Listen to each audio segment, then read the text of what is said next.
আলহামদুলিল্লাহ, আল্লাহর কাছে শুকরিয়া আদায় করে আপনাদেরকে বলতে পারি, এই দোয়ার সুফল আমি নিজের চোখে দেখেছি, আমি নিজে ভোগ করছি। এজন্য আপনাদেরকে আমি বলতে চাই, বিবাহিত হন কিংবা অবিবাহিত হন, আপনার দাম্পত্য জীবনের সুখের জন্য সর্বপ্রথম এবং প্রধান করণীয় হলো এই দোয়া। এর বাইরে আরো সাধারণভাবে আল্লাহ তাআলার কাছে দোয়া করতে থাকা, যেন আল্লাহ তাআলা আপনাকে এমন একজন জীবন সঙ্গী দেন। মা বোনরা দোয়া করবেন জীবন সঙ্গী, আপনারা দোয়া করবেন এমন যেন জীবন সঙ্গিনী দেন, যে জীবন সঙ্গী আপনার চোখ জুড়ানোর মতো হবে। দেখুন, আল্লাহর ভাষা এমন যে এই ভাষা তো অলৌকিক, এটাতে কোনো মানুষের ভাষা নয়।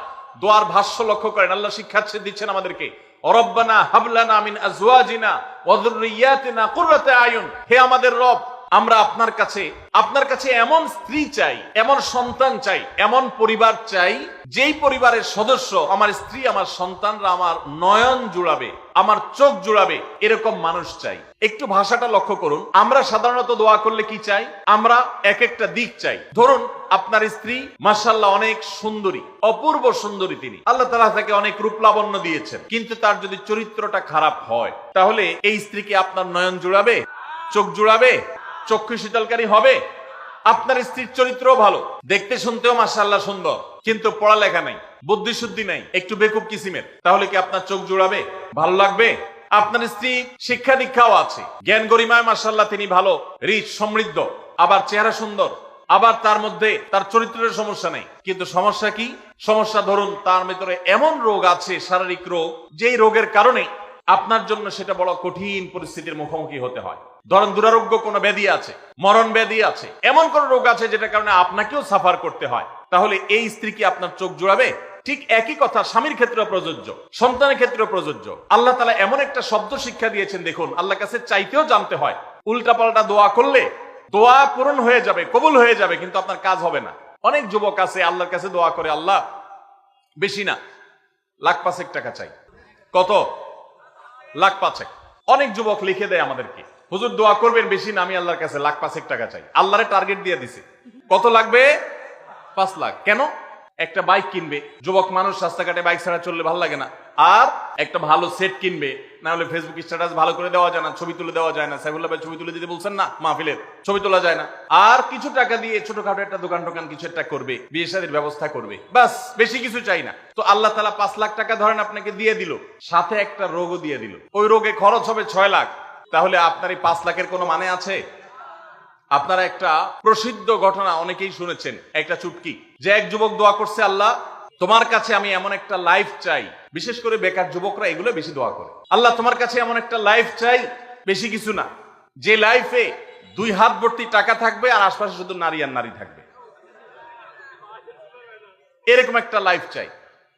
তো আল্লাহ তাআলা তার দোয়া কবুল করে ফেলছে। দোয়া কি করছেন? কবুল করে ফেলছেন। দোয়া কবুল করছেন কিভাবে? দোয়া কবুল করে তাকে আল্লাহ তাআলা এমন একটা বাসের কন্ট্রাক্টর বানিয়ে নিছেন, যে বাসটা হলো মহিলা বাস, চারপাশে শুধু নারী আর নারী, সব মানুষের, আর হাত ভর্তি টাকা আর টাকা সব বাস মালিকের। দোয়া কিন্তু কবুল হয়ে গেছে। তো আল্লাহ তাআলার কাছে উল্টাপাল্টা দোয়া করলে কি হয় দেখছেন? দেখুন, দাম্পত্য জীবনে সুখের জন্য দোয়া কিভাবে করতে হবে আল্লাহ শিখিয়ে দিয়েছেন। রব্বানা হাবলানা মিন আজওয়াজিনা ওয়া যুররিয়াতিনা কুররাতা আয়ুন। আল্লাহ আমার পরিবারের সদস্যরা যেন এমন হয় যে তাদেরকে দেখলে আমার নয়ন জড়িয়ে যাবে। অর্থাৎ নয়ন জোড়াতে হলে সব দিক থেকে পারফেক্ট হতে হবে, সব দিক থেকে ভালো হতে হবে, তখনই তো দিল জোড়াবে। ওয়াজআলনা লিল মুত্তাকিনা ইমামা। আর আমাদের সবাইকে, গোটা পরিবারকে আপনি মুত্তাকিদের ইমাম বানায় দেন, সৎ মানুষ বানায় দেন। কারণ সৎ যদি না হয়, আল্লাহ ভীরু যদি না হয়, তাহলে কখনো তাদের মাধ্যমে আপনি সুখ শান্তি পেতে পারেন না। তাহলে প্রথম করণীয় দাম্পত্য জীবনের সুখের জন্য, সুখী দাম্পত্যের জন্য আল্লাহর কাছে দোয়া করতে থাকা। সূরা ফুরকানের ৭৪ নম্বর আয়াত, এর পাশাপাশি আরো যত আয়াত আছে, অথবা সাধারণভাবে আপনি আল্লাহর কাছে, আল্লাহ আমি ভালো সঙ্গী যেন পাই, সেজন্য দোয়া করতে থাকবো। আল্লাহ আমাদেরকে তৌফিক দান করুন। নাম্বার 2, জীবন সঙ্গী নির্বাচনের ক্ষেত্রে দিনদারিতাটাকে অগ্রাধিকার দেওয়া। কোনটাকে অগ্রাধিকার দেওয়া?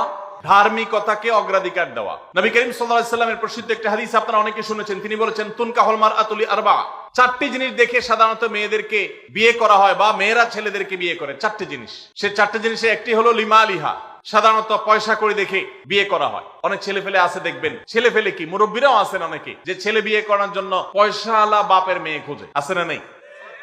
পয়সাওয়ালা বাপের মেয়ে খোঁজে। কত যুবক যে এই পর্যন্ত চিরকুট লিখে পাঠিয়েছে আমাদের কাছে যে হুজুর বেকারের জন্য কেউ মেয়ে বিয়ে দিতে চায় না। আবার অনেকে লিখে পাঠিয়েছে হুজুর সরকারি চাকরি ছাড়া মেয়ের বাবারা মেয়ে দিতে চায় না। আছে না এই সমস্যা? তো নবী সাল্লাল্লাহু আলাইহি সাল্লাম বলেছেন সম্পদ দেখে অনেকে বিয়ে করে, আবার অনেকে রূপ লাবণ্য চেহারা ছবি দেখে বিয়ে করে, অনেকে সামাজিক অবস্থান প্রতিপত্তি বংশমর্যাদা দেখে বিয়ে করে, আর অনেকে দিনদারিতা ধার্মিকতা দেখে বিয়ে করে। নবী সাল্লাল্লাহু আলাইহি সাল্লাম বলেছেন ফাজফার বিজাতিদ দ্বীন, তোমরা বিয়ের ক্ষেত্রে এই ধার্মিকতা দেখে বিয়ে করে সেই বিয়ে তোমরা সফল হওয়ার চেষ্টা করবে, কারণ এটাই হলো সুখের মূল চাবিকাঠি। আপনার স্ত্রী, আপনার স্বামী, আপনার জীবন সঙ্গী সঙ্গিনী যদি নেককার হন, আল্লাহভীরু হন, তার যদি কোন একটা জায়গায় সারেন্ডার করার জায়গা থাকে, তো আপনি নিশ্চিত থাকতে পারেন তাকে নিয়ে আপনি সুখে থাকবেন।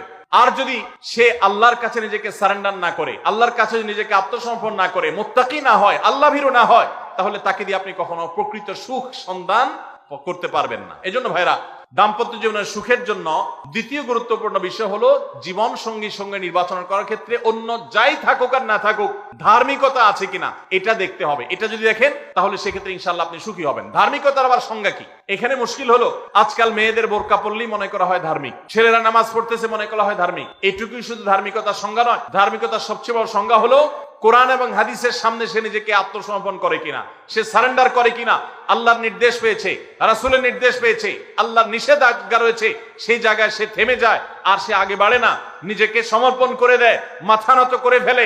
এরকম যদি হয় তাহলে সেই ছেলে নিয়েও সুখী থাকবেন, সেই মেয়ে নিয়েও সুখী থাকবেন।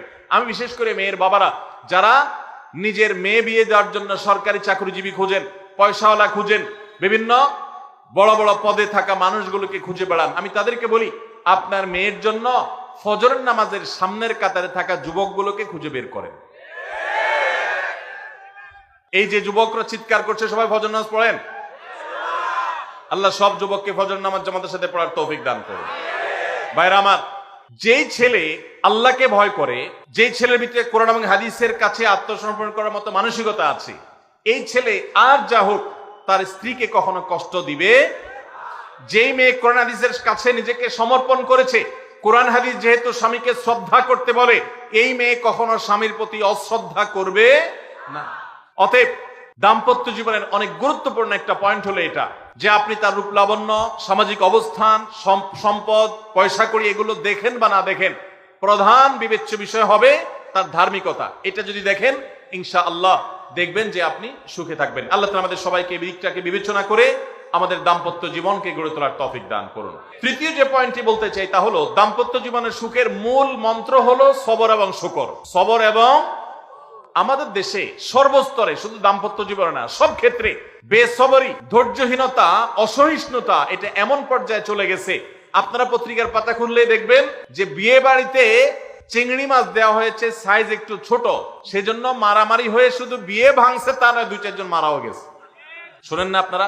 তার 4-5 দিন আগে নিউজ দেখলাম যে বিয়ের অনুষ্ঠানে সামান্য একটু কথা কাটাকাটিকে কেন্দ্র করে মেয়ের ভগ্নিপতি না খুব নিয়ারেস্ট একজনকে পিটিয়ে মেরেই ফেলেছে। ভাইরা আমার, এই ধরনের ঘটনা আপনারা শুনেন না?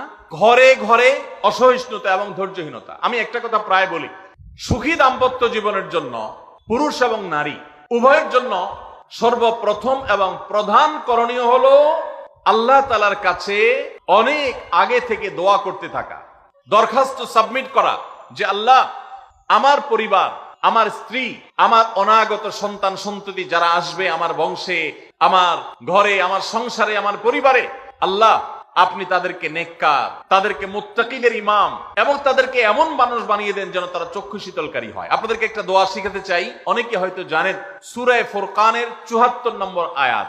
সূরার নাম কি বলেছি? ফুরকান। আয়াত নম্বর কত বলেছি?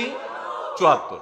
আমার বুঝজ্ঞান হইছে থেকে নিয়ে ছাত্র জীবনে যখন আমি অনেক ছোট ছিলাম, এই দোয়া যেদিন আমি পড়েছি কোরআনে, ওই দিন থেকে আজও পর্যন্ত আমার মনে হয় না আমার জীবনে 2 মিনিটের কোনো দোয়াও যদি হয়, 1 মিনিটের দোয়াও যদি হয়, মুহূর্তের দোয়াও যদি হয়, আমি এই দোয়াটা কখনো মিস করি বলে, জ্ঞাতসারে মিস করি বলে আমার মনে পড়ে না।